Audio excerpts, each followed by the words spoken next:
গাধার কান লিখেছেন রকুনুজ্জামান খান। একটা দড়ির দুদিক থেকে টানছে দুদল ছেলে, তাই না দেখে বনের বাদর লাফায় খেলা ফেলে। বনের বাদর ফন্দি আটে, জবর মজার খেলা। এমনি খেলা খেলেই সবাই কাটিয়ে দেব বেলা। কিন্তু দড়ি মিলবে কোথায়, ঘাবড়ে গেল মাথা। পালের সেরা বানর বলে, মগজ তোদের যাতা।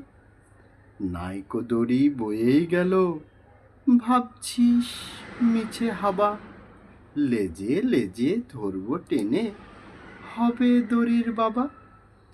যেই না বলা দুদল বানর দুদিক থেকে বসে, একের লেজে ধরল টেনে, জোরসে চেপে কষে। বনের গাধা দাঁড়ায় মাঝে, উঁচিয়ে দুটি কান, বলে আমার দুদিক থেকে কান ধরে দে টান। কান ধরে এই মাথা নিবি, আপন দলে টেনে, জিতবে তবে এই খেলাতে, রাখিস সবাই জেনে। অমনি দুদল হেইয়া টানে, গাধার বিপদ ভারী। কান ছিঁড়ে সব হুমড়ি খেয়ে পড়ল সারি সারি। সাঙ্গ হলো দড়ির খেলা, বানররা সব হাসে। কান হারিয়ে গাধা শুধু চোখের জলে ভাসে।